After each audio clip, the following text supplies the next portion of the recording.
welcome to a new episode of What You Doing Podcast. The interview podcast where I talk to cool people about the amazing stuff that they're working on. My name is Matt. This time I'm sitting down with Leo Hunt to talk about his TTRPG, Vaults of Vaarn.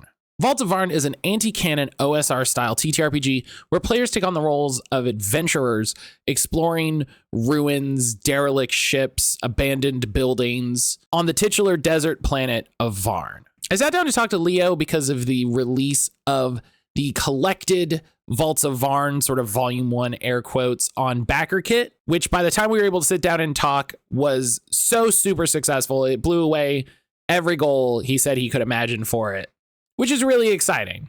It was partially this interview that made me start thinking about shifting the focus of the podcast from someone has a new thing coming out to maybe someone has a new thing coming out, but also just talking to someone about the cool stuff that they're doing and working on and have worked on. So now as we're approaching the second year of the podcast, we might shift focus just a slight bit, but that's neither here nor there. So let's get to the interview. It's been fun. How many people lately, I don't know if it's a new Blue Sky thing or something where a lot of people are just like, have me on your podcast in like very clear terms. You know, people are just like, I'm doing a thing. Talk to me about it. Let me know. It's very direct. It's very good.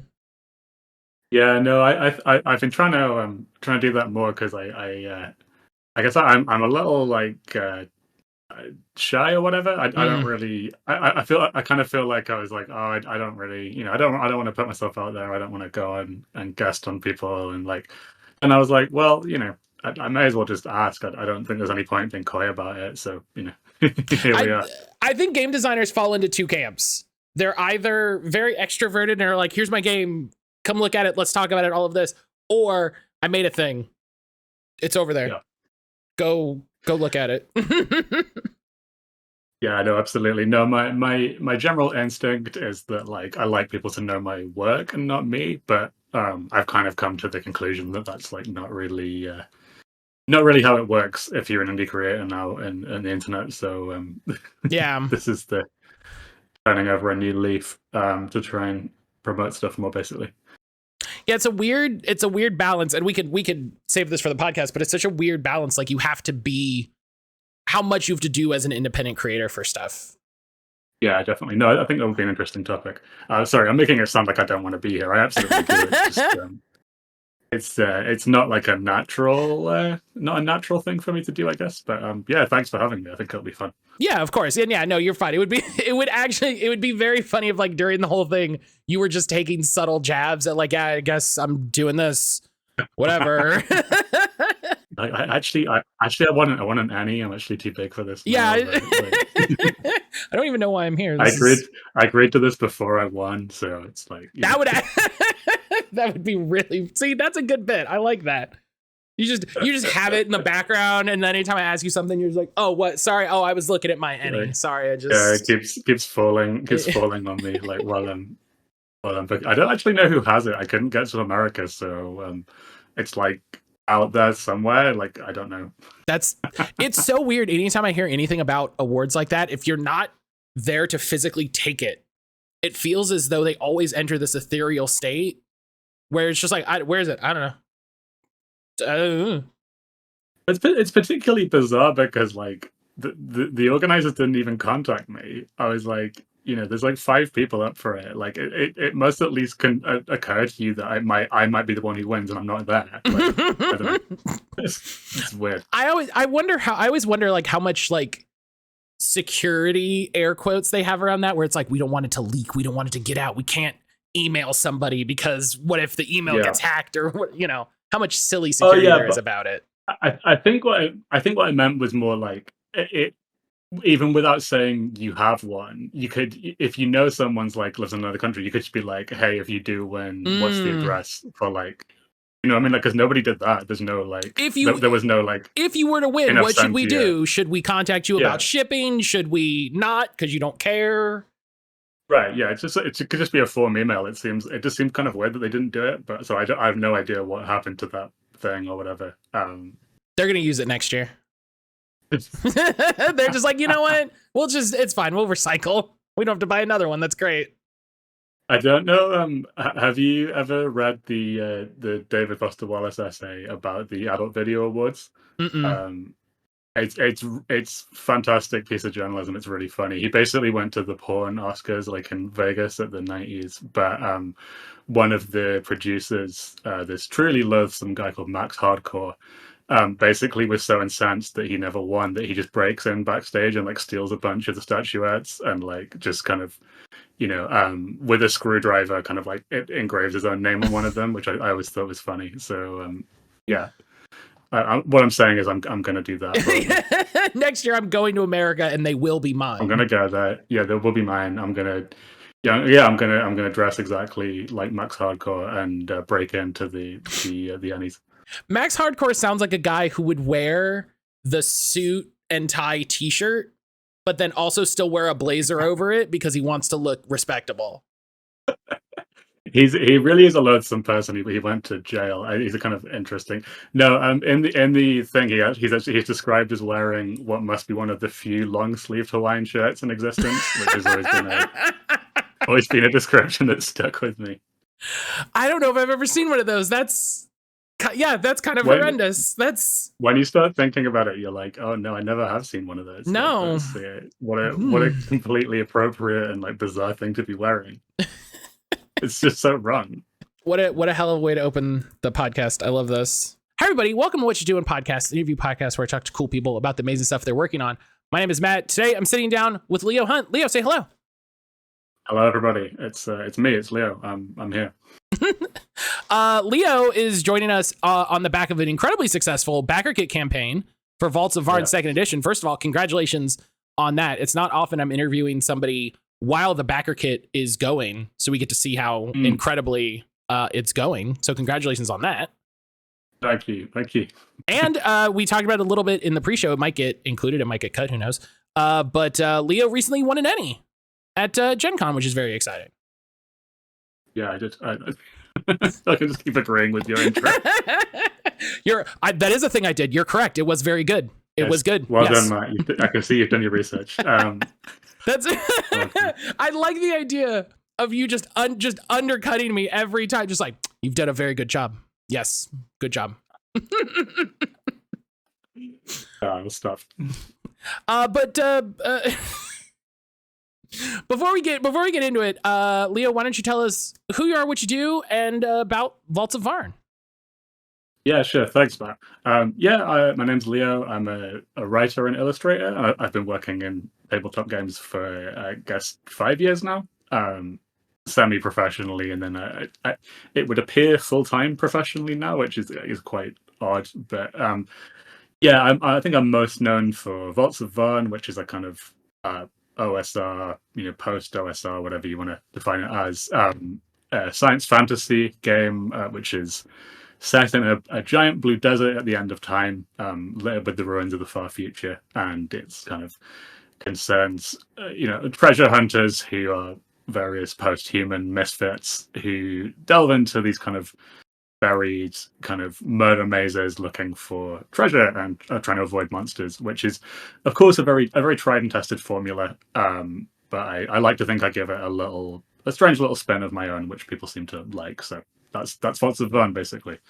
Yeah, I was very surprised when I was reading the Vaults of Vaarn pamphlets that they came back. They were out in 2021, and it's interesting. It's a thing I try to keep in mind a lot now is the difference between new and new to you. And so I was thinking, going into this interview, I'm like, wow, like I just heard about Vaults of Vaarn. Like, why did it just suddenly blow up? And then looking back through, it's like, no. It's not that it suddenly blew up. It's that it suddenly blew up into my sphere of observation, and it's always interesting to see when communities and things like intersect, like when something finally pops up that you as a person are aware of it or a group of people are aware of it. Were you, this is the question I got to ask as an OSR person. How were you on G+? Were you in the G+ days? No, I missed all of that. I found all of this stuff in 2019, like pretty much just as G+ closed, so I missed that era totally. It's a thing. It's come up like every time I talk to kind of a It's weird to even say old head designer because it's like, Matt, it was 7 years ago. It's like, yeah, but you weren't there, man. You don't know. Well, it does appear to have been from what I can tell, it was a totally different era. There were various personalities who are not around anymore, and quite a different scene by the sounds of it. So it was a weird time, and I think it's one of those things where I try not to like nostalgia-lize. That's not a word. I try not to like green pastures it to be like, oh, it was the past and it was this perfect era. Because I was just talking with somebody about G+, and it was an interesting difference to how other social medias were then, and very different to how they are now. Because even especially now, they've warped and changed so much that like I said, I try not to paint this picture as though it was this perfect thing. No, it just did like a couple things more interesting that I think let TTRPG's community and TTRPG communities specifically thrive in an interesting way.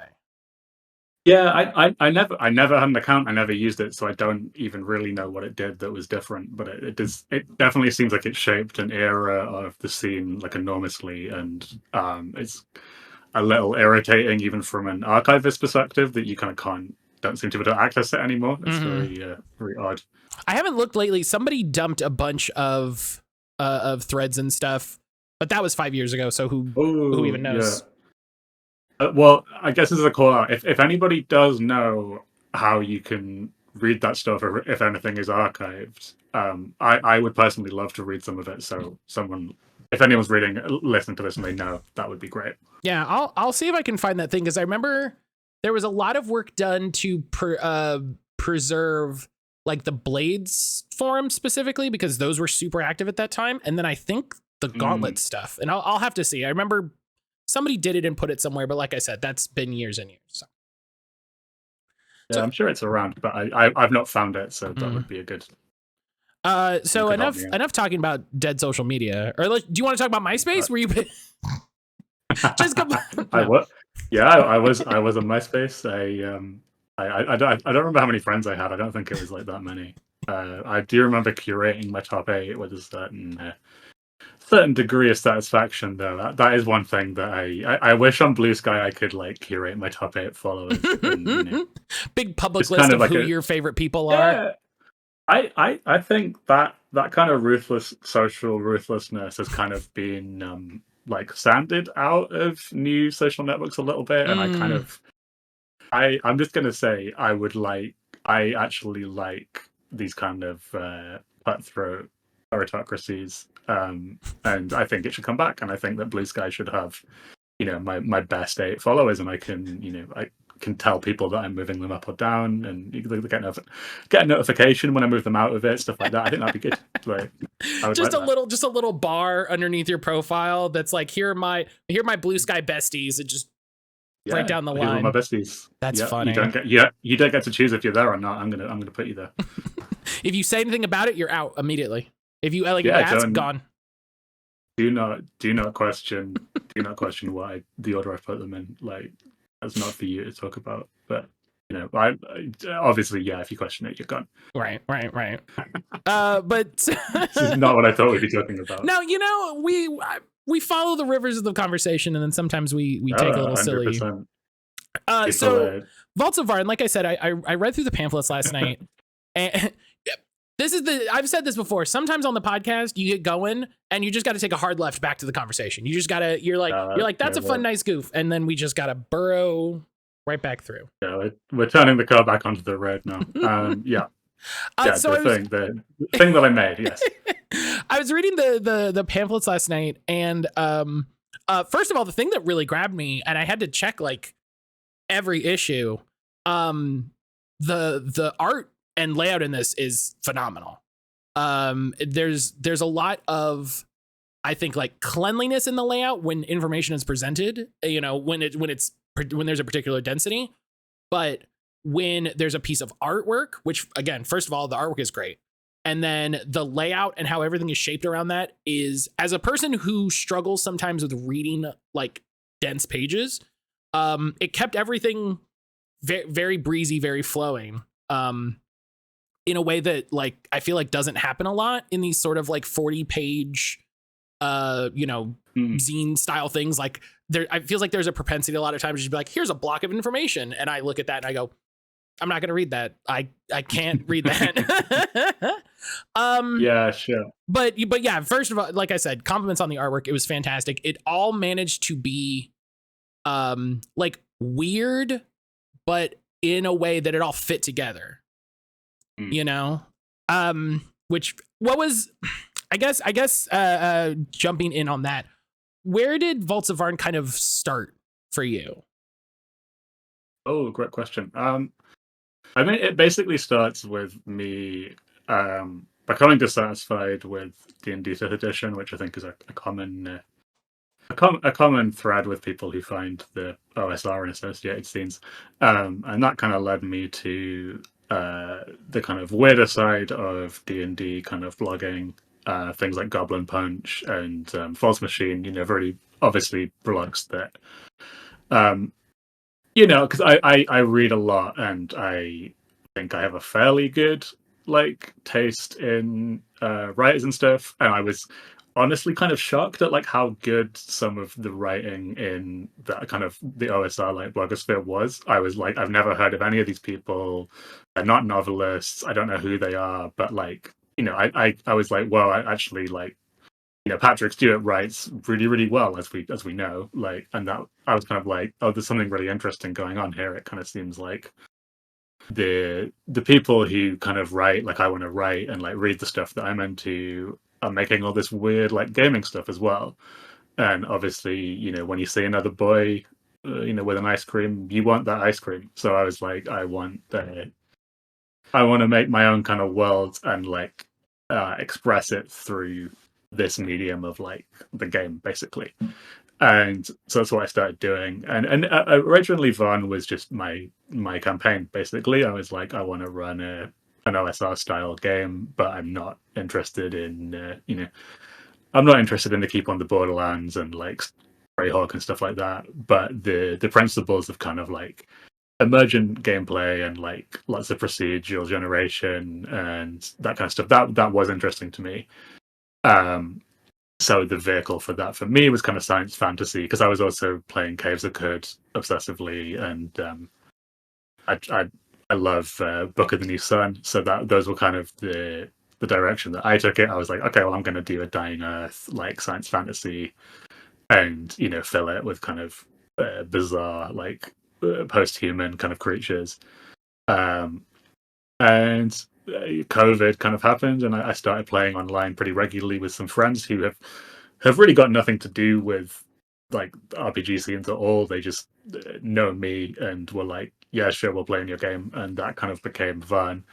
And I set up the blog to kind of document a bit of it, and kind of was like, okay, well, and the blog was doing fine. It was mainly a place for campaign recaps and stuff, but I just was kind of like, I think I've got something here that I'm pretty happy with, and I thought other people might like to see it. So I made the first zine in about a month, and I put it out there, and I think kind of immediately the response was more than I had expected. I thought that I would release that first issue.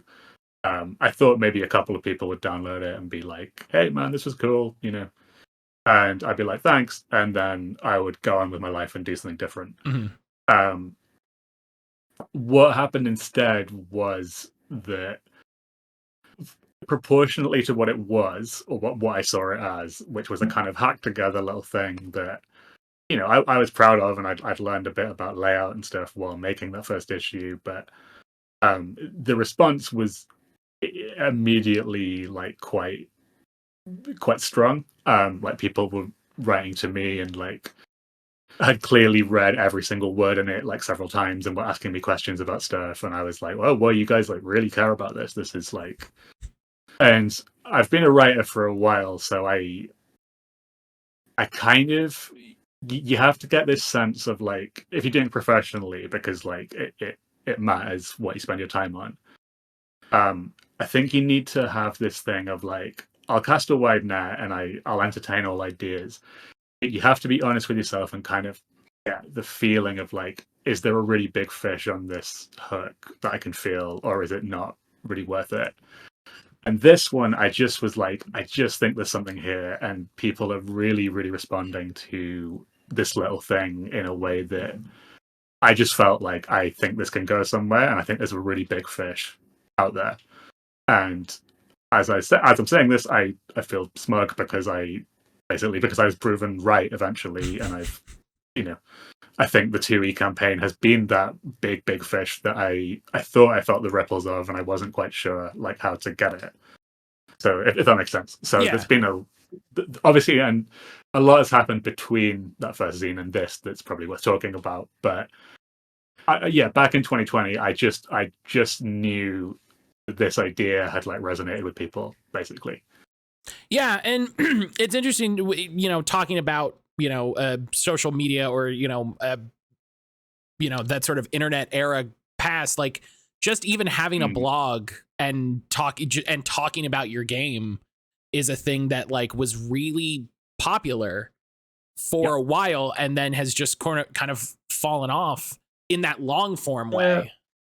No, I know, and it's a shame because I love those old blogs, and like again, another shout out would be Grognadia, the Dwemer Mount Play Reports. I'm sorry, I can't pronounce his name, so I'm. Grognadia, like he was just running OD&D, and he has this mega dungeon called Dwemer Mount, and I think this is back in like 2009 or something, and he just would do recaps of the game after every session, and a bit of reflection on like why he designed it that way and like what was going on. And he's a really good writer, and his knowledge of pulp fantasy and science fiction is just astronomical. And I really enjoyed reading like his campaign stuff, even though I'm not super into the swords and sorcery setting, but like the way that he wrote about it was really compelling. And it's all just for the love of the game as well. There's no financial like incentive really. But yeah, I agree. Please, everyone, please like write more about your actual campaigns, because like they're really fun to read. Like I'll say if you're good at summarizing them. Some people aren't, but like there are some really good writers.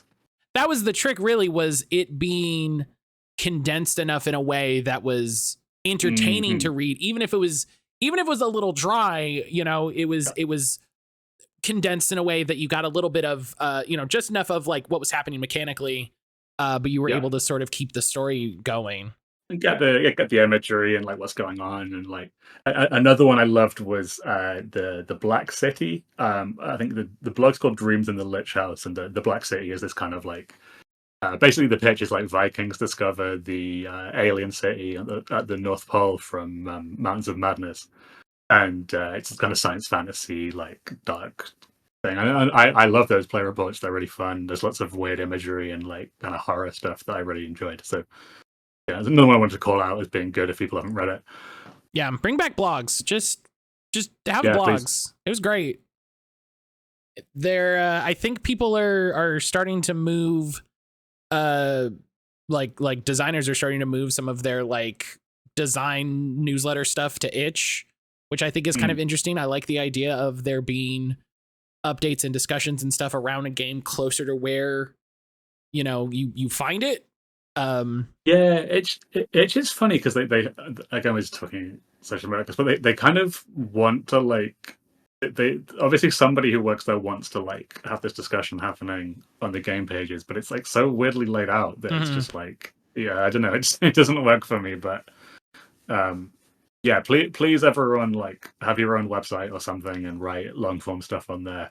I promise that even if you get like a fraction of readers that you would for your tweets or something, people who engage with your longer work are much more likely to like actually meaningfully support you, in my opinion.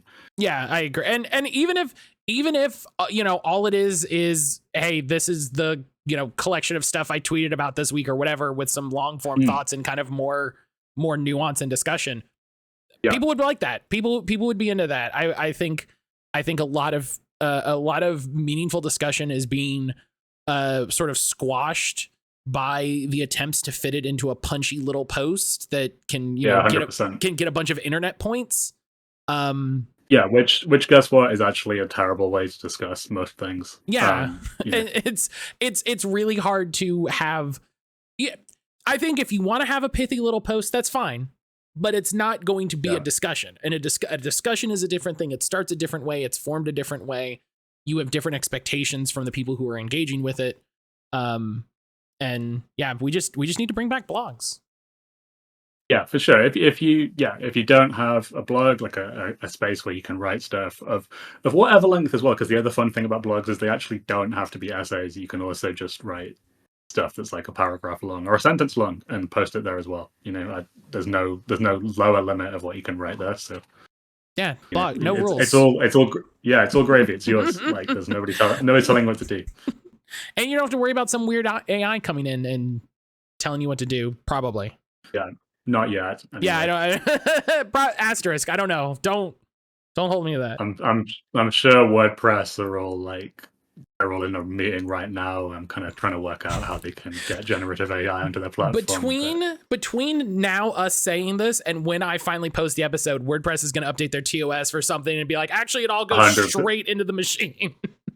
Yeah, we've got this deal now where it just goes directly into ChatGPT's gaping fucking mouth. Like we pulled a big lever and it just fell right in there. Yeah, you don't actually even have to post it. It's just like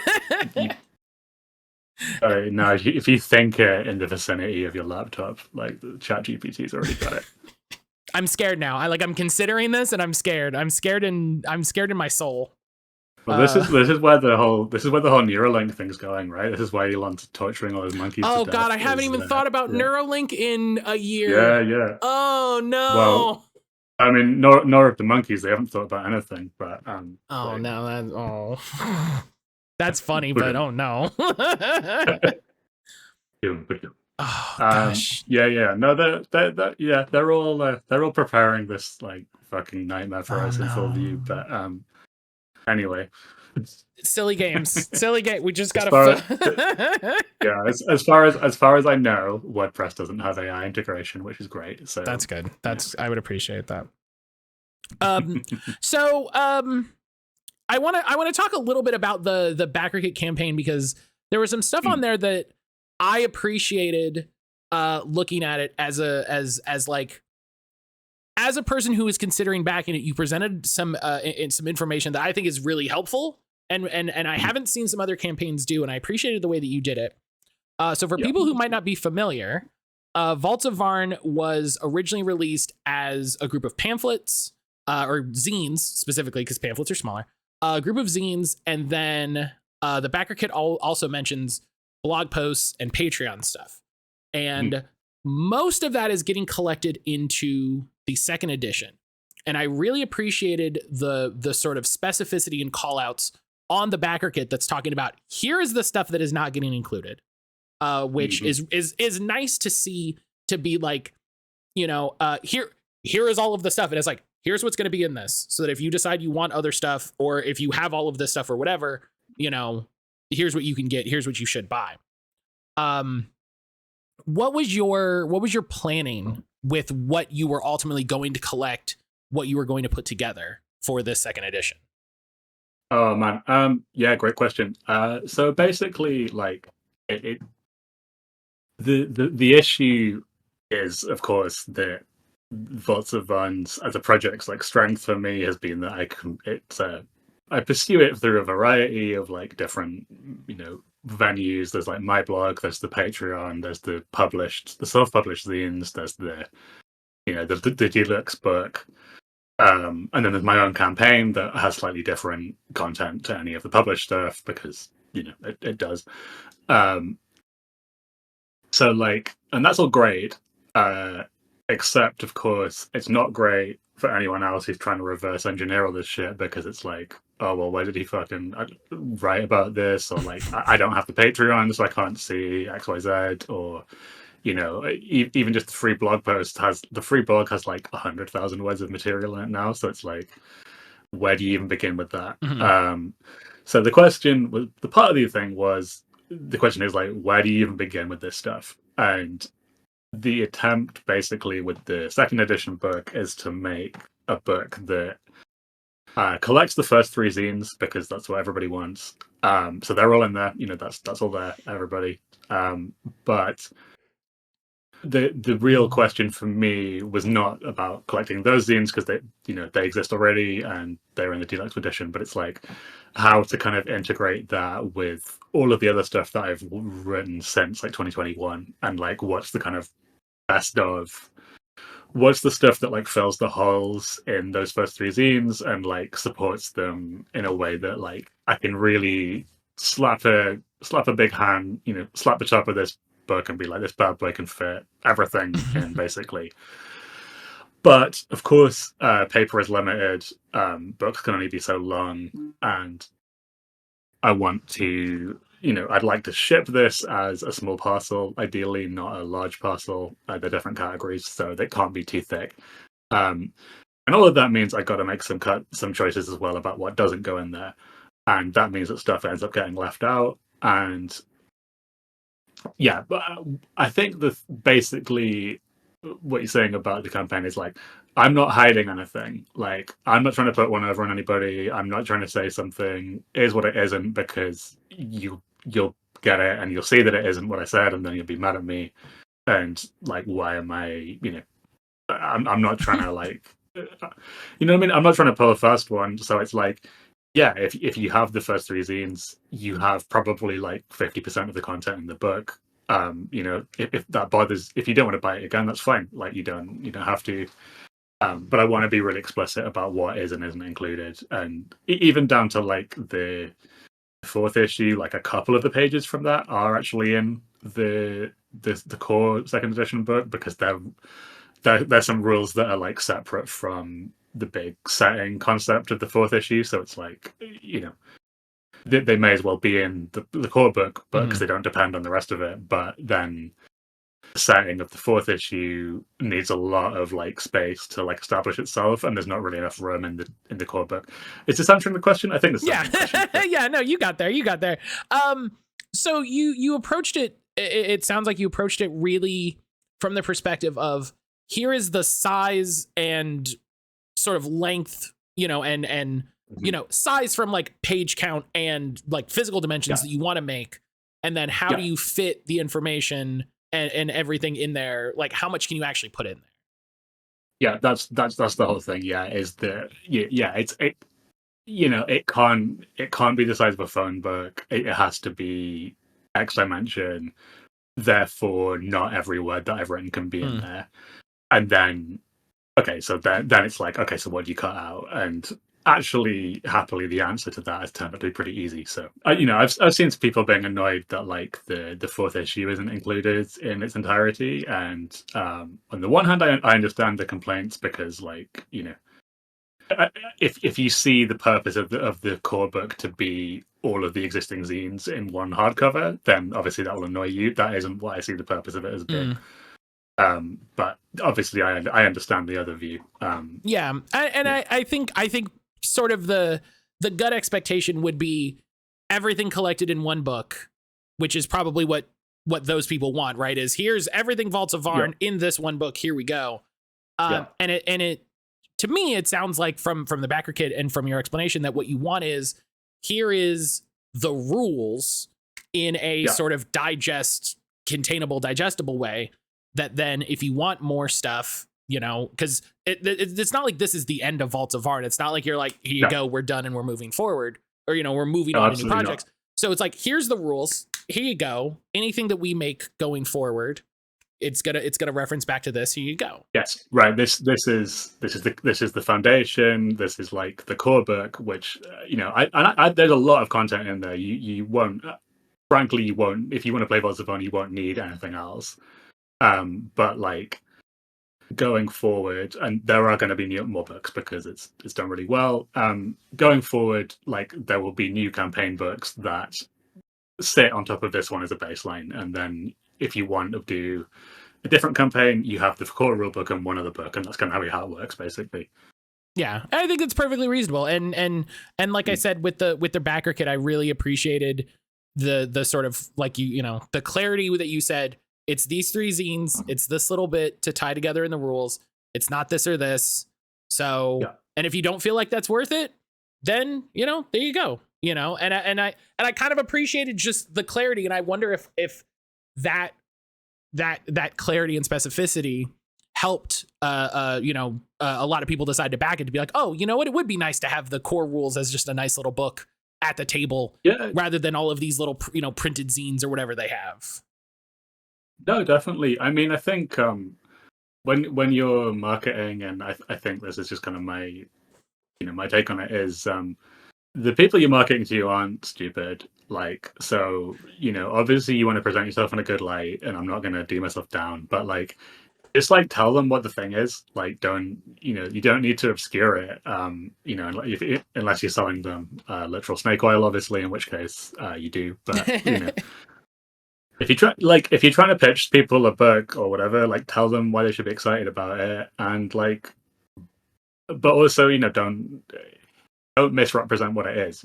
Like, give people as much information as they need to decide whether it's for them or not, and that will always be the best move, I think. I was reading, I'm probably going to say this like 5 times. I was reading the zines last night, and I was getting ready for bed, and I was brushing my teeth, and I was thinking about how I would run the faction conflicts in No Man as like I'd finished reading the factions, and I was going to bed, and it's been a little while since a book has grabbed me like that sort of just like immediately got me thinking about how I would run it, what sort of character traits were interesting, how I think people would be interested in seeing these characters play off of each other.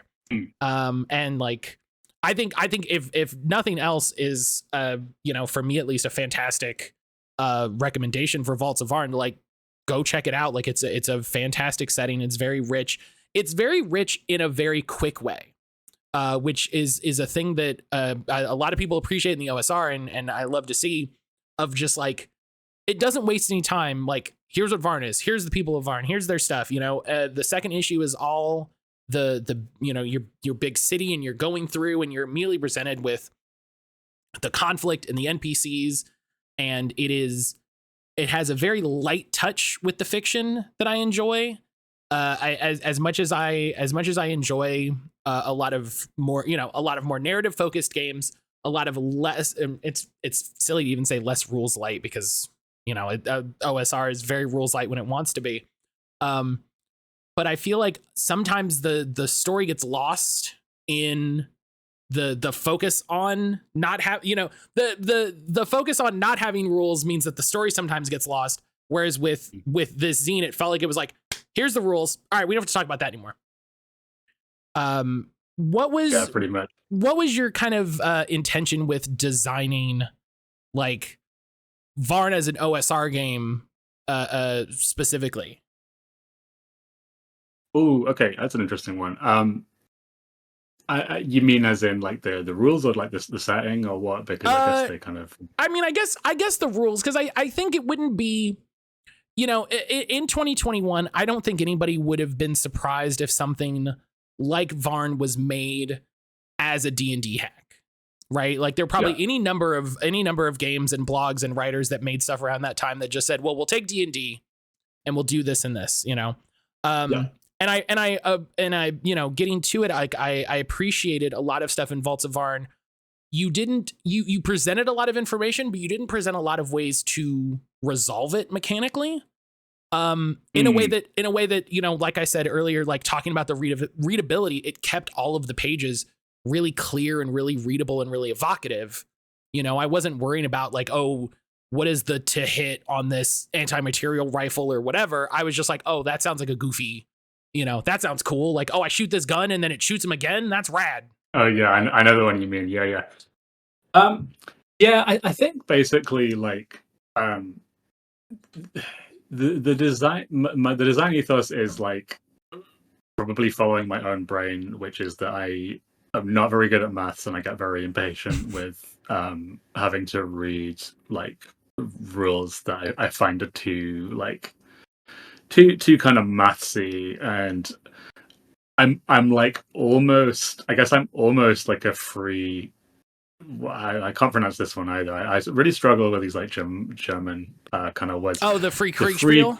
Kriegspiel. Yeah, the free Kriegspiel thing of like the most important thing is actually like the fictional world itself, and I think what I kind of want to do is like break down the barriers between like your imagination and like the game, you know, like that I feel kind of can exist sometimes. And for me that kind of means like that means unified mechanics, like maths that I can do without having to look it up, and you know, kind of trying to follow the principle of like big number on the D20 being good usually. But I think the way that it's designed is I'm usually looking for a specific like gameplay effect. I don't mean gameplay effect in terms of like I don't know, like I want people to roll X or Y stat. I mean more like I'd like it to produce this kind of like session or like gameplay experience, if that makes sense. Which is different, which I will say is different to saying I want to make this kind of story or tell this kind of story. But I want to like create the space for certain kinds of interaction or things to happen, if that makes total sense. So the Nomon factions are a great example of this, though, because they're all. I'm glad that you find them compelling. They're not accidental that they're like that. They're quite carefully designed. They're not just kind of dashed off on a be like, okay, I think X, Y, Z. They all exist to give a certain kind of experience and fit a certain kind of role in a story that might happen. And that even comes down to like, you know, separating out the nobility who technically rule the city, and then the army who actually provide like the muscle, you know what I mean, the hegemony. And like those guys are tight and they work together, but like they're deliberately presented as being different to give you the idea that like and the two, you know, the noble and the general are quite different personality wise. And the point of that is that like actually they don't work together super easily, and like you might be able to put a wedge between them because they're not very similar people. Or, you know, obviously the water baron exists to give them like a foil and to kind of keep everybody, you know, keep all the other out factions on edge because everyone has to care what like they're doing. And anyway, I hope that makes sense. Yeah, I'm always interested in the whys when people make a game, you know, like why did you pick this system? Why did you pick this resolution? Why did you pick, you know, what made this decision go this way? And, you know, that's kind of the whole point of the show. So I guess one of the thing would be why Knave specifically actually has a very easy answer. Is because the original release was so bare bones, and because crucially it came with an editable Word file of the rules. So I could very easily, I could extremely easily make a quite nice looking rules reference for my Vaults of Vaarn players, which crucially also contained the differences for my particular game, which I think was a fucking awesome thing that Ben did, and like really, really very clever. You know, so that worked. It's been really interesting to see the last couple years as a person who is I say this all the time. I'm not a TTRPG creative. I'm an enthusiast. I'm a fan. I'm very specifically a person from the outside looking in to this space. It's been interesting to see over the last 6-7 years at this point, the shift in focus for these games to having how do I want to phrase this? Having rules around third-party creation and having that sort of be more on the forefront of the design and the intention and the available information. You know, like you look at something like Mothership, you know, the strength of the third-party sort of space in Mothership can't be denied. And that's because they, you know, sort of had very specific language and intention with how all that works. And so it's been very interesting to see that space open up in a way that I feel is positive, right? Because you know, that space has always existed. The hacks and games and you know, spin-offs and whatever has always existed, but it's great to see people make a game, you know, something like Mothership or Cairn or anything like that, and say like, hey, here is a way in which you can sell your stuff for my game. Yeah. And all you got to do is say this, and we're good, you know? And I guess more specifically, the intention of it being light-handed, you know, and sort of light touch, and say, you only need to do this and this, and we're cool, and we're great. And to more so even say, like, we'll help you promote it. We'll talk about your stuff. We'll put you on the website. We'll put you on this. We'll put you in an itch collection or something. Yeah, definitely. No, well, it's smart. Yeah, the way that this kind of, whatever you want to call it, art form game, you know, type of game works. I think that's kind of built into it, because there's I think what people, well, not that they forget, but what's hard, there's a reason why it's hard to convey what's fun about these kind of games to people who aren't into them, I think. Because, like, you really, in a way, you sort of really have to be there to, like, you know, I think that they're performed, you know, and that they're not theatre, but they have something in common with, like, plays where, like, you know, a great play can be performed really badly, or alternatively, really quite average, you know, quite an average script can be elevated by, you know, insanely good performances, right? And actually, there's something similar going on with role-playing games. I'm getting around to the point, I promise. Where basically, I just think to really fully interface with the hobby, you have to be, you kind of have to be taking these texts and making them your own, right? Like, you have to perform them and you have to add your own stuff. And in that context, having a kind of license where it's like, you got to step off my lawn, and, like, you can't do XYZ, and you can't, you know, all this shit's trademarked, and, like, you if you even write the name Vaarn, you're gonna have to pay me. like what in what world does that make sense? It doesn't make sense morally to me. It doesn't make sense artistically, and I think it sure as shit doesn't make sense commercially either, because, like, apart from anything else, like, you know, the mothership guys or whatever, that they're not just encouraging third-party creators out of the goodness of their heart. They're smart enough to know that, like, every single third-party adventure is another argument for why you should buy Mothership, right? Mm-hmm. You know, like, when one of the biggest resources is, like, attention and a fan base, like, the kind of open third-party licenses are a no-brainer. It's why it's why, obviously, like, the Wizards of the Coast stuff just shows that they don't understand their own product, or, like, the people making the decisions don't, which is not a surprise, but, you know. Yeah, it's one of those, like, well, of course they don't know, but also, like, wow, did they not know? They just don't get it. Like, it's not the same as, like, a movie IP or, like, a video game or something. And, you know, it, like 5e has a fucking gigantic third-party community, like, arguably Critical Role is a third-party community, you know what I mean? Like, they're kept afloat by all this stuff on, like, the DMs Guild and all the people who want to make stuff for that game, you know?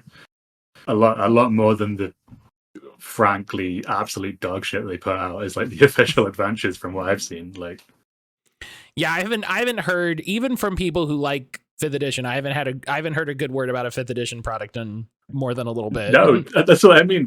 It's like the most success. It's like probably the most successful role playing game of all time, and its own fucking fans don't like the official adventures. They like Curse of Strahd, and that's about it. Like, its success is completely predicated on, like, the third party community, from what I've seen, and, like, you know, the people who do stuff with that text. Mm-hmm. Which, you know, hey, again, shout outs to independent creators. It's why I love doing this show. It's why I love talking to people. It's why, I mean, I spent however long I did on TikTok, and I keep meaning to make more TikToks talking about people's stuff. Yeah, 100%. Because there's so many, you could spend, a friend of mine said this the other day, you could spend every day playing a different TTRPG and you'd never run out. There's so many games. There's so many different games out there. People should play different games. That's we hit on this in a really organic way. It's funny. I bring this up. The intention of the show is not to shit on D&D, but if it happens, it happens. I'm not going to stop it. Yeah, I actually try not to, because I get very tired of you know, it was more a thing on Twitter. I don't see so much of it on Blue Sky, but the kind of subgenre of, like, indie people who just kind of that seems to be like their main thing is like either complaining about D&D and Wizards of the Coast, or like complaining about D&D and then talking about how their game fixes these problems, and like you actually should be spending money on their game on itch instead. And I want to say that I hate that marketing strategy, and I'm glad that I don't have to see it anymore. Basically, it's very annoying. I used to be like that for more than a little bit. I used to focus a lot of no. I used to focus a lot of energy towards talking about how bad D&D was, and talking about how you shouldn't play D&D, and why all of this and why all of these problems. And I don't know if I just like hit my head one day, or if someone said something in just the right way to me. But I realized I was like, this is a waste of so much effort. Like it's just so much wasted effort, in that like all of the attention and energy that I could be putting out could be talking about people's cool stuff, or promoting someone else's cool stuff, or helping people promote that cool stuff. And which is what you're doing. And it feels so much more. It feels so good. Like it feels to in a very weird way. It feels better because like when you make an angry TikTok about D&D, you're making it angry. You're just angry. You're just angry in this TikTok, and it's like that's bad. 100%. That feels bad. And also, it feels bad. And also, it's an attention economy. And you getting mad about 5e or 5.5 or whatever. You're still talking about them. You know what I mean? Like you're still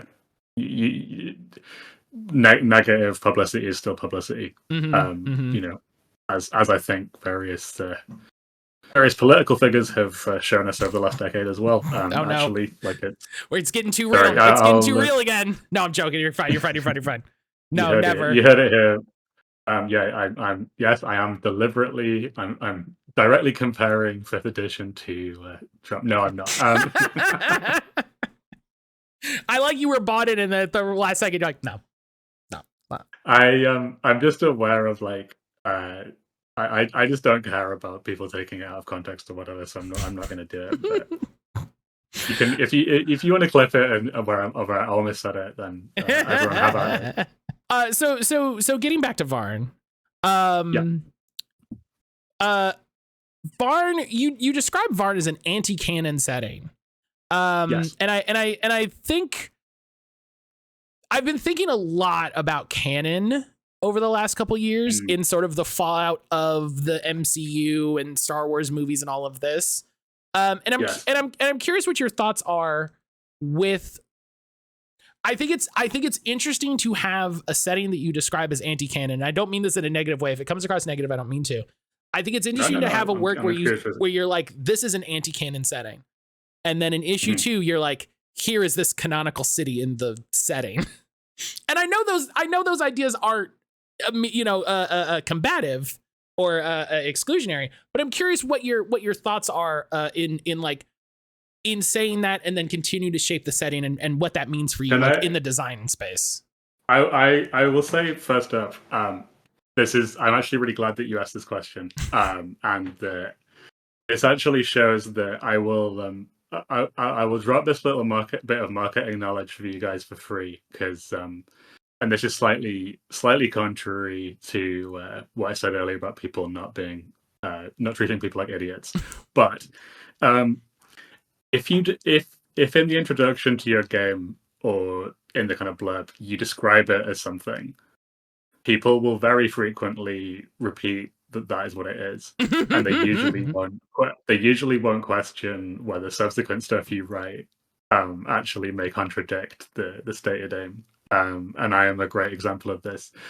So yes, you're completely correct. Vaarn is described as an anti-canon setting a couple of times, particularly in the original first zine, and then it very much does at this point have its own like canon in scare quotes, because I can't stop fucking writing stuff. And as you said, some of the stuff that I write is very much for the avoidance of confusion with people. Vaarn is, I think Vaarn's quite well known for being the setting that's all random tables. So the kind of gimmick is that a lot of the setting is, although the setting is very, to me, it's actually very close, in a lot of ways it's very closely bounded in what it is and it is not, but the way that that's presented to you is not always through prose. It's presented to you through random dice tables where you like generate your own locations. But I will say the key thing is that it's not completely just whatever. The things on the dice tables are kind of repeatedly returning to the same themes and like imagery, with the result, hopefully, that the things that you build, although they're weird, are kind of coherent and feel like they will fit together in some way. Doesn't always work, but it seems to work for people. On that note, though, so I think for me, basically, anti-canon means like don't bug me about if I contradict myself. No, that's great. That's a great design to have, honestly. Yeah, just don't email me about this. Don't write to me asking about. No, okay. So I think this is actually a great question because this gets to the heart of like my design philosophy, and I think it is one that annoys people a bit too. But I'd love to, just hear me out, guys. Okay, so I believe this is shocking. I know. I believe that fantasy settings and worlds are not real places. They're not real. They're not literally real. They're not figuratively real.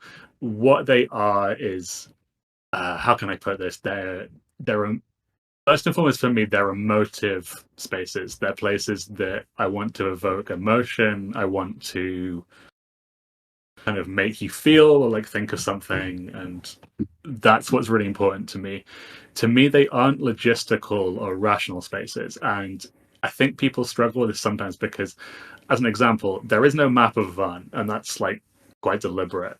You know, there's no kind of fantasy map that tells you XYZ where things are.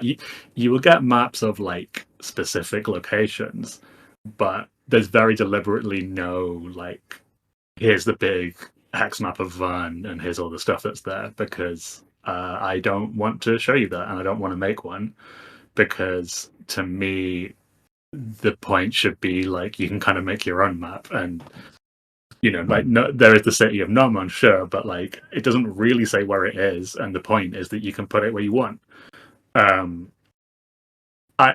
Obviously people will be saying there is a map on your blog, and like, yeah, there is one from 2020. It's quite figurative, it's quite abstract, it's not like a super representational one. It shows roughly where the regions are in location to one another, but that's about it. But I also wish that I'd never published it. And if I could erase one piece of Vaarn material from existence, it would be that one, because I don't want to like, I don't like showing people the map. Basically, I think it makes it less interesting. This is getting kind of so anyway. Me saying that anti-canon is kind of to do with that as well. To me, what matters to me about Vaarn is not trivia, and it's not the minutiae of like, where is the new hegemony and like how far away is it and like that kind of stuff. I kind of don't care. And what matters to me is the hegemony is this kind of like slightly distant, dysfunctional empire that will occasionally send soldiers after you if they get too annoyed with you. That's kind of what matters. I don't know. It's not quite anti-canon in a sense of like, obviously Luca kind of invented this concept, and he has the really awesome thing where you can like literally roll on a dice table to like get the origins of certain things and things like that, and I don't quite go that far. But kind of, yeah.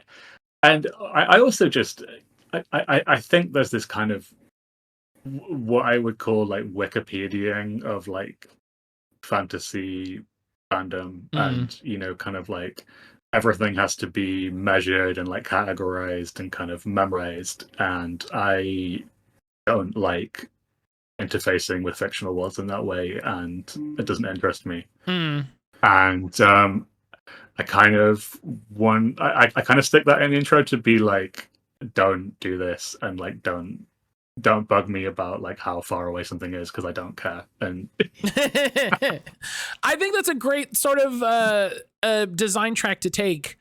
especially when, you know, when you establish like, hey, it's a big planet full of blue sand. Where is this stuff? Man, I don't know, over there. That way. Just go that way. It drives some people crazy. They really don't like it. But, that's just how I am. I don't know.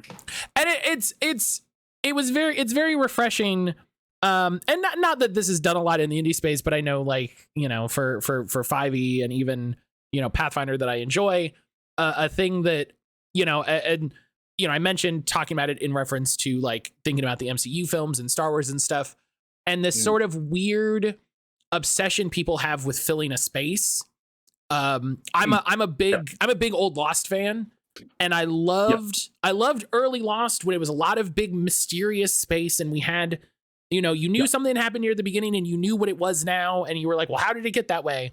And sometimes they told you, and sometimes it was bad, and it was like, you know, sometimes they would explain how something happened, and I was like, I wish you hadn't, because this is unexciting. No, I mean, I can't remember who I'm quoting here. I think it's some like philosopher guy. But the like what is it, like a ball isn't useful without empty space. You know, it's just a lump of clay. Like you have to, or like a bottle, like you can't. And I firmly believe, as you said, that like fictional worlds work the same way, and obviously, as with any art form, knowing how and where to leave empty spaces is part of the art, and people will have different opinions on how big those spaces should be and like where they're located.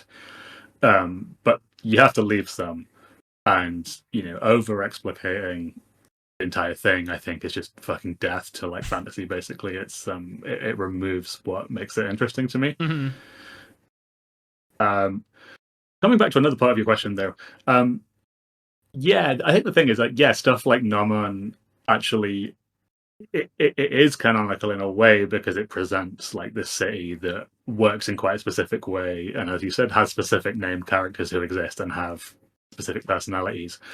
I will point out, however, that I did have one concession to this, where each of the faction leaders can be played two ways. So they can be either antagonists or allies, and crucially, that depends on your decision on how you want to play them. And they don't change that much, most of them, but the way that they're framed does. So that's another thing of kind of anti-canon, where, to me, those characters are like tools to use to make a game experience, rather than canonical fictional characters who have to be a certain way because that's how they are. Does that make sense? Yeah, and it's a thing that I don't know if people struggle with it, but I've struggled with it reading some games and running some games. You know, you struggle with the weight of everything in a setting, or you're like, oh gosh, like I have to make sure, like, oh, what gods would be here? I don't know you know, and you try to keep all of this information together and make sure it's salient and you know, correct, in big air quotes. And I think what's exciting about a lot of games in the OSR space, and I think a lot of it is because of how they're presented. You know, when you're presented a game as a collection of like 4 or 5 little books, or oh, here's like the core rules, and then the rest of it is just like you just got to read this guy's blog or something. I wouldn't say that you feel empowered intentionally, but you feel consequently empowered to ignore and rewrite the bits that you don't like. You know, so if you're playing Vaults of Vaarn and you're like, you know what, I don't want Naman in my city at all. Yeah, that's fine. You just throw it to the side. Right, and that absolutely, that's what I mean by anti-canon, and I am specifically in those books instructing you to do that. Like, if that's what you want to do, you know, like it doesn't bother me. Like, just get rid of it if you don't like it. Almost every page of Vaults of Vaarn, or like every chapter ends with like, or whatever you want, in a very funny way, in a very just like, yeah, so these guys do this, and like here's the, like, I think it's the Mystic Gifts chapter. You're like, so here's the Mystic Gifts, you know, when you roll, and then like here's how you can spend it and do the effect, or here's a table if you want to just like come up with your own. Man, I don't know, whatever, don't worry about it, you know, just it's over there, whatever. Yeah, I've tried to. You may be amused to learn that I've actually had to been trying to cut those out of the second edition a little bit, because I feel I feel a bit like that rhetorical pose now that you're paying me £40 for a hardback book is slightly a little bit different to when it was a free zine, and I'm just like, I was literally just like, I don't care, like you can do this if you want. I have to pretend to care a little. Use the book or whatever. I don't know. Whatever. Yeah, you paid £40 for it. Do whatever you want. Yeah, you're the boss. I have to pretend that I care a bit more about this stuff now. I think that it pulls us back a little bit to the previous conversation where we talked about, people writing up their campaigns and stuff. I think it was interested to be presented with the way other people ran their games, because it showed you in actuality that people ignore stuff all the time, or people just go I don't worry about all this, and I don't worry about how this skill works, whatever. It's just D20, and then it's this skill, whatever, I think it empowered people in an interesting way. 100%. Yeah, everyone's version is slightly different, and yet they're all kind of the same too, which is an even weirder thing. Is even though even though the kind of the little mechanics may vary quite a bit, the overall stories that were being told are kind of weirdly similar in a way in these OSR blogs, and I think that's also fascinating. But I guess my point being, it's a lot of different ways of arriving at the same destination, I think. Mm-hmm, mm-hmm. I wrote down. You mentioned Vaarn is the game known for having a lot of tables. I wrote down the joy of tables as I was going through. I think it was the third issue. What is it about just a nice full page table that's so enjoyable? I don't know. They just look kind of cool, don't they? That's the main. It's just so nice. Carry me this far. No, yeah, I like a big table. Yeah, there's just something, you get a nice, especially the ones like you have where they're sort of like multi-column, and you're like, okay, so you roll this bit, and then you can roll again, and it's this bit, and you roll again, and it's just like, I'm looking at this one page, I'm getting a lot of dice going. Something about that just feels good. Something about you're doing something right. Yeah, well, I think I have various thoughts on this, but one of them I think is that it's one of the things that these games can it's the format of I want to say storytelling, but it isn't storytelling, but it's something adjacent to that I don't quite have a word for. It's a method of fiction and information generation that, as far as I can see, only these games have, and that is the dice table that in its totality tells you something, but then also when you consult it with the dice, you get specifics that tell you something specific, right? And I think that's really interesting, because I think I touched on this before, but the totality of all of the options on the table in Vaarn is always telling you stuff about Vaarn, and if you read all the entries for I don't know the max, but I'm trying to think the holy place is a good one, where the existence of the holy place itself tells you, okay, well, there's lots of weird religions in Vaarn, and there's lots of it's quite common to come across these holy places. And then when you read about the kind of relics that are the full list of the relics that could be worshipped there, you're like, okay, so these people kind of see the divine as potentially being inside almost anything. There can be beehives, or there can be an unexploded bomb, and in one sense, obviously, it's just the randomizer of lol, here's a bunch of weird stuff. But I think for me, what makes it work is that for me there actually was a point behind it, which was what I just said to you. For people in Vaarn, the divine and the numinous can be found in all kinds of weird objects, and they don't just worship crucifixes or kind of things like that. And likewise with the kind of holy place attendant can be stuff a sentient wasp hive, or there can be a robot or things like that. And the fact that robots can sincerely and passionately believe in religion is something that's quite an important touchstone in Vaarn, and it comes up quite a bit because I think it's very interesting. It's okay, we've made an AI that's intelligent enough to truly be self-aware, and then inexorably they all become religious too. What does that say? That's a theory of consciousness there, right? That's it's not just done to be weird. It's it's kind of me saying that I think part of being fully self-aware and like conscious is grappling with those kind of feelings and questions that we don't really have answers for. And I strongly suspect that like sentient machines would actually arrive at the same like behavior patterns that we do, just in a different way. Mm-hmm. Anyway, I'm sure people disagree with me, but that's a thesis that's being presented there. Mm-hmm. Yeah, and it's the interesting thing about Vaarn is everything feels fantastical, but in a way that feels, I think I've said this specifically, it feels grounded. It feels consistent with itself.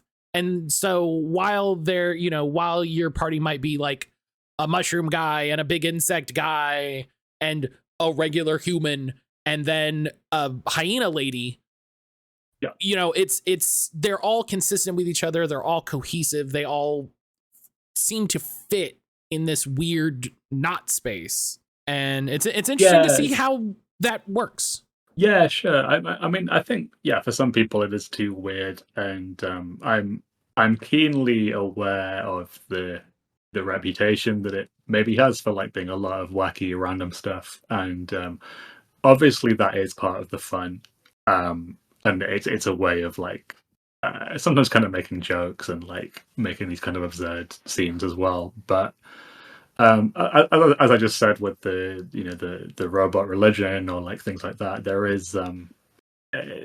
are kind of questions and like there's a kind of a point to some of it that is perhaps not always totally apparent. But I will say when people say they think it works and it feels like more than just a collection of completely weird, completely disconnected stuff, I think that's probably why is that I'm trying to say something with the totality of it all. Even if it's not like outright said. So if this is your first time here, homework is the little bit of the show where I ask the guests to bring a handful of things that they think are really cool and exciting, what they've been enjoying recently, to share with you in the same way that the podcast is me getting them to share their stuff with you. So Leo, go ahead. What do you have for us for homework? Okay, cool. So I think another thing that I definitely could go on actually, but like something that drives...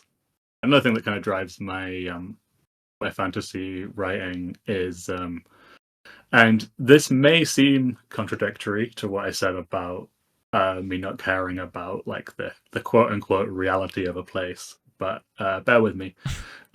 Is I do enormous amounts of historical and like scientific reading, simply for the reason that like it's interesting and. The world is actually really, really strange, and there are people and things out there that I could never imagine, and my writing wouldn't be as rich without it. So on that note, the thing I've been reading recently, I have a very young son, so I don't get to read and do stuff as much as I'd liked, as much as I used to. But I've been reading The Anarchy by William Dalrymple. It's a work of narrative history, and it concerns the kind of dissolution of the Mughal Empire, specifically at the hands of the East India Company, which hailed from my country, obviously. And it is, man oh man, is this book fantastic. I'm about halfway through. It is just this like, if you like kind of Game of Thrones, you like kind of feudal epics and betrayals and huge battles. The collapse of this empire in India and in Bangladesh, and the kind of the collapse that's being aided by these interfering kind of foreign capitalists with access to complete weaponry that completely outclasses anything that the empire has, is just absolutely fascinating. It reads like fantasy and science fiction mixed together.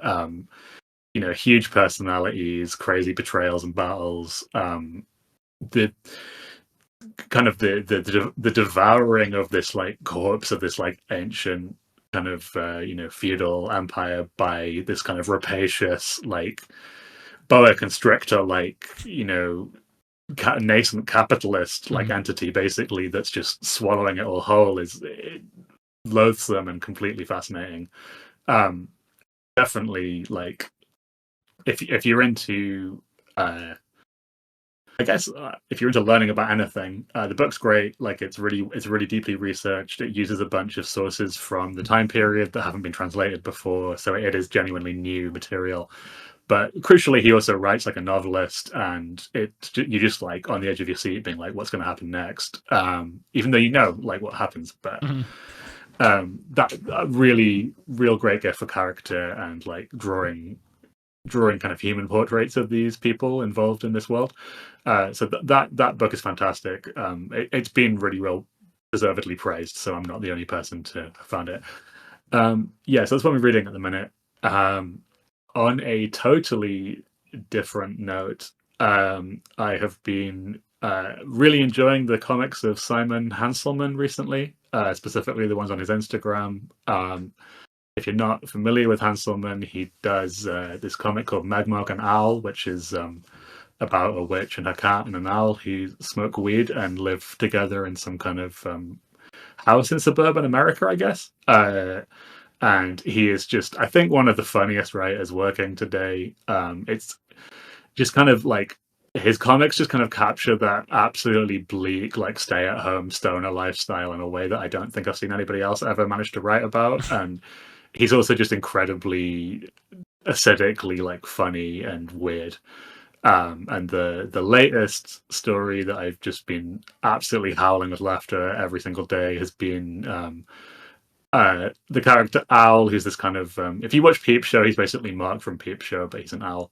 But he has to go off to break up with his new girlfriend, who's is a clown and is doing this like clown OnlyFans with other clowns and like making him film it. And he's not happy about this, so he has to go to the circus to break up with her. And it is just, I've just been crying laughing like at some of the strips, like waking up reading them. So that I definitely check out his work if you haven't already. He's pretty well known in like kind of indie comics, I think, but I don't know. It may be news to some people. So that's been very funny. There's not a lot of time you get to say the phrase "clown only fans." So. Oh my god, you get to see it as well. I will say his comics are not safe for work. Do not read them if anybody else is around to be like, what are you reading? They're as rude as you can possibly get. So yeah, don't read them with anybody else around. They're not. It's not even not safe for work. It's not safe for other people to see you read it. No, it's not safe for like your friends to see you read it unless you're absolutely certain they have the same sense of humor as you. All right, is this being videoed? I have one of his books actually. Yeah. Yeah. So this is this is the first one. This is from my 2014, but this is a good place to start. Megahertz, if you do want to get into stuff, it's really funny. Anyway, that's my Hanselman plug. That stuff's real good. Yeah, I think that's it actually, because as I said, I really don't have a lot of time to read things at the moment, or even watch TV really. I guess I've been watching Agatha all along, but I don't know if I can recommend that to people. It's just kind of it's about all I can handle. I hear that a lot from people who have recently had kids, and by recently I think when you have a kid recently goes for about 4 years, where you he's a toddler phase. As I say, as like my partner's best friend had a child and he's about to hit 5, and it feels like they're just getting back into the like we can do things socially and like it's interesting. It's definitely a struggle, and I think people who don't have kids don't understand in a fully way. And hey, I don't have kids, and so I know I don't. I just hear it secondhand. They do not realize, how little time you actually have for a bit. Which is, I signed up for it, obviously. It's great. It's awesome. On the flip side, I get to read books with him, which is incredible. Mm-hmm. Like it's so much fun. But I can't really, in good conscience, recommend many picture books to the listeners. So do you hear there's a new Golden book? If you go down, there's a line of Scooby-Doo Golden books you might be really into. Yeah, you guys had a Miffy. You can check out Miffy. Hey, listen, I'll recommend Miffy. I like Miffy. Great stories. Miffy is cool actually. I like there's a Miffy show from 2015, which is actually pretty good. It's called Miffy Adventures Big and Small, and my son loves it. I watch it with him most days at the moment. See, there you go. Listen, it's a lot of fun. Recommending children's media is, I think, way harder. Because I think you can recommend a book. Yeah. You're like, oh, I'm just recommending the book that I'm reading, whatever. But recommending like children's media specifically has to be incredibly difficult.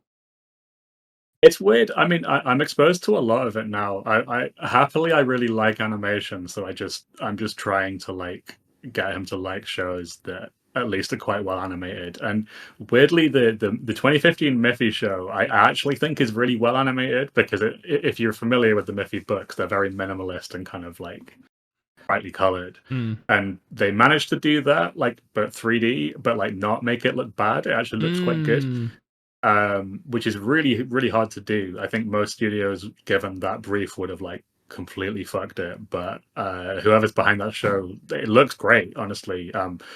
Okay, so this is my third bit of homework, as it's a completely bizarre recommendation, but if you have young children, Miffy Adventures Great and Big and Small, actually it's really fun. It's quite sweet, and I think it's well animated in a way that is quite different to most shows. So I say take a gander at that, maybe.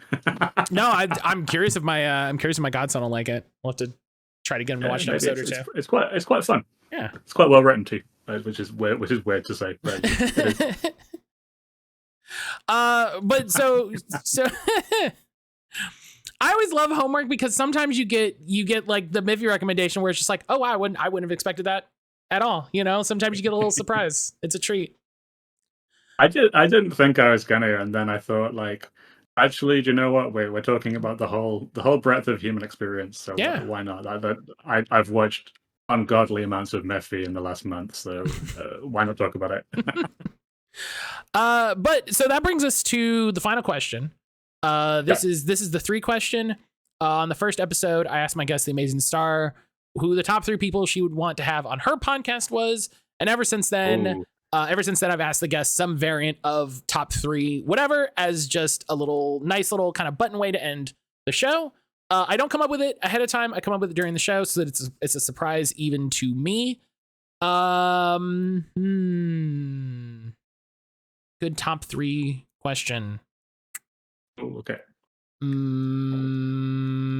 Try to not spend too long on these, because sometimes clever's the enemy of good.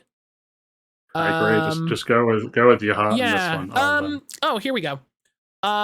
Leo, what are your top 3 items to find buried at the bottom of the mysterious castle?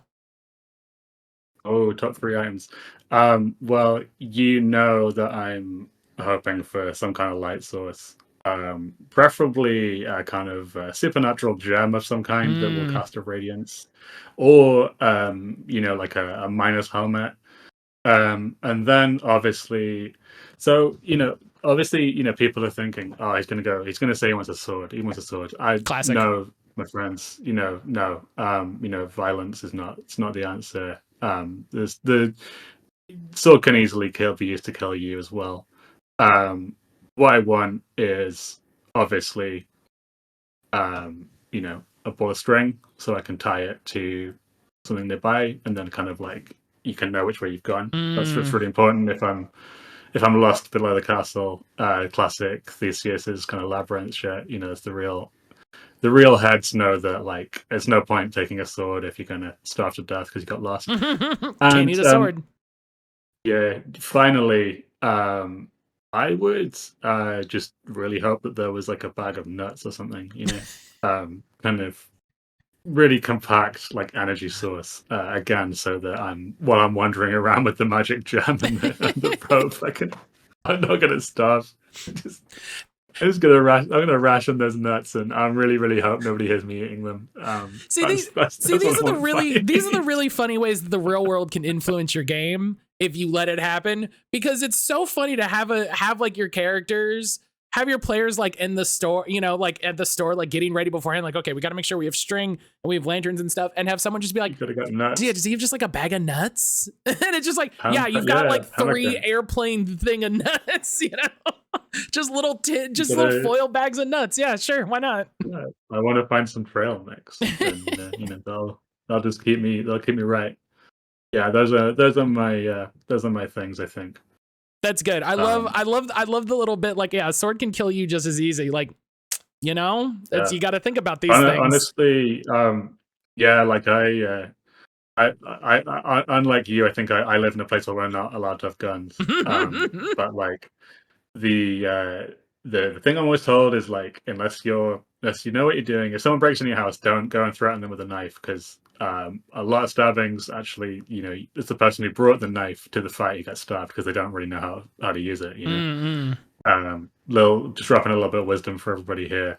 The thing I always say is I'd never own a gun because with my history, statistically, I'd be more likely to use it on myself. So yeah, exactly. You just it's true.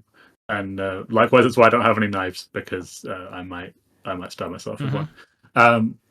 I guess anyway. This has gone into another weird tangent, but that's how it goes. Anyway, it's just the podcast energy. I believe with all my heart that whatever energy you put out under the Dark Castle is what you will receive back. So I'm choosing the path of no violence. You won't bring violence into the space in the hopes that no violence will be brought to you. No, I mean the Minotaur lives there. I'm just like, if you think about it, I'm the monster. I'm the one who's intruding. Yeah, so, you just want to see what's going on. Like that's what I'm gonna. If he finds me, I'll just pretend that I don't. I'll pretend that. What would I do if he found me? Probably try and run away. Share your nuts. Obviously, yeah, that's it. Right. Well, you're like, from the nuts, I'll be like, yeah. Hopefully, hoping that he has an allergy and his throat closes up instantly and he dies. Not bringing violence, but secretly hoping that the Minotaur has a nut allergy. Yeah, I mean, if he is a monster. Let me roll. Hang on. Let me roll the table for nut allergy. Hang on 1 second. Let me. Oh yeah. Oh, this is what I'm missing actually. That the simulationism is like, does the NPC have allergies? Like, do you have any allergens with you? Like, can you make them go into anaphylactic shock? Yeah. Is he being exposed to any right now? Would you know? Yeah. My argument here is, I figure, you're more likely to develop allergies if you're not like exposed to the allergen, and I'm pretty sure the Minotaur isn't coming into contact with peanuts very often. He lives in the labyrinth. As I understand it, his diet is mostly Theban, men and women. So probably not a lot of nuts. It doesn't sound like it. No, I wouldn't assume so. That's a great place to leave the podcast. Sometimes you gotta know when to say that's the best place to stop. Yeah, there. We're not going a better ending. No, we're not doing better than that. Leo, please, before we go, let people know where they can find you, where they can keep up with Vaults of Vaarn. Yeah, absolutely. Thank you, Matt. Yeah, very simple. If you type in vaultsofvarn.com, that will take you to my website where you can read all kinds of stuff about Vaults of Vaarn. I did deliberately choose the name so it would be easy to Google as well, so it should be fairly... I'm also... Again, I feel like talking about social media, at the moment, it just feels like describing where you are currently on a boat in the ocean that's going to move, because I have no idea like how long this episode's going to stay up or whatever. But at the time of writing, at the time that I'm recording this, I'm mostly on Blue Sky. My tag is infrabeige, as in the beige beyond the visible spectrum, obviously. That's such a stupid name. That's me. I'm there. You can find me there if you'd like to read my posts. Please read my posts. That's me. That's such the realest social media thing. Like, it's there if you want to read it. Please read it. Yeah. I'm sorry, my handle's dumb. I'm pretending not to care, but I do care. I want more followers. That's real. Yeah. No, I can respect that. But yeah, I'd say go check out the Vaults of Vaarn backer kit like I usually do. But by the time you hear this, it's almost certainly done, and he smashed the hell out of it. Will there be pre-orders or anything up after the fact? Happily, it has been an insane success, so I don't actually have to beg people to follow it. I'll just say, if Vaarn is interesting to you, or if you read the website and think it sounds interesting, the book's going to be really good. And yeah, the backer kit is just going to be transitioning to being a pre-order store which is it basically just the campaign is going to continue, but it won't say that it's the campaign, which is funny, but whatever. So yeah, that's just going to be up until I have to start locking addresses, which is going to be like a year from now. So yeah, perfect. Yeah, that's please follow. Please go and so you can pre-order a book if you would like one. You just go get a book, boom, done. No stress. Yep. I actually really like that about BackerKit, where it's just like, okay, you've made all the money. People can still keep going. People can come along. As soon as I read that about that feature, I was like, that's so obvious. I don't understand why it wasn't the standard before. But like, yeah, obviously at some point I will have to like, lock it in. But that point is not actually at the end of the campaign. So yeah, please, if you listen to this, you think you like the book, please please pre-order. It really helps me out because like the more pre-orders I have, like the basically the bigger an order I can do, the cheaper it is, like per unit, which is really useful. And just it helps a lot. So please, yeah. And if you pre-order, you're almost guaranteed to get one. So get almost on it. You're almost guaranteed. Yeah, I can't 100% right. guarantee. Always the asterisk, always a chance. But there's always a chance. Yeah, the ship might get lost or something, but probably definitely you'll get one. Yes. But yeah, that'll be it. Leo, thank you so much for joining me. I appreciate you coming on and spending time. But that'll be it from us. Say bye, everybody. Bye.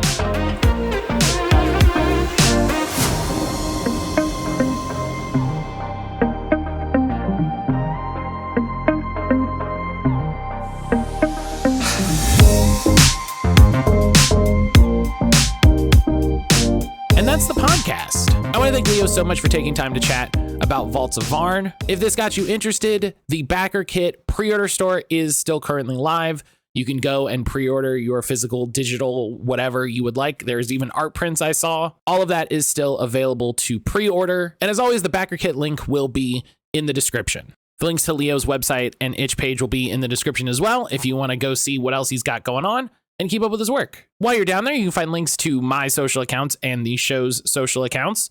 So you can follow us in various places to keep up with what's going on. I'm still working to catch up on the interviews I already have recorded, and that might go through all of October because October is going to be very busy due to stream stuff. I don't talk about my stream on here. I don't talk about my stream very much explicitly, but right now for the month of October is Scaretober, where I do a lot of horror games and scary games. This Scaretober is different. I'm branching out from just playing horror video games to playing different tabletop stuff as well. Last night as I'm recording this, my partner and I played Curios from Good Luck Press on stream. We'll be doing that a couple more times in the month of October. And coming up, I'm planning to play 1000 Year Vampire, hopefully once or twice, and get in 1 or 2 games of Arkham Horror, the card game. I'm even kicking around the idea of watching some analog horror videos or doing some deep dives into those weird fake horror YouTube like commercial things, like the fake horror park ranger things. Just a fun way to explore more avenues of horror, more mediums for it than just here's a scary video game with a ghost. If that sounds interesting to you, you can check out the stream at twitch.tv/Matt Calder. I'm live weekday mornings Eastern time. If you can't make it live, VODs on Twitch last for, I believe, about 2 weeks. And I'm trying to get the VODs for Scaretober up on YouTube in a quicker fashion to just sort of get that stuff up on YouTube a little bit quicker than I normally have been. And as always, I have to thank our friends over at Plus One EXP. I know they're working on some really exciting things very soon. So I want to take this opportunity to remind you about our discount code. You can use code WDPodcast to get 10% off anything in the store, physical or digital, or 10% off your first month of Zine Club, which I will heartily always recommend. Physical or digital, you can get some hot, fresh, exclusive games delivered right to your mailbox or your inbox. Now, as always, thank you so much for listening.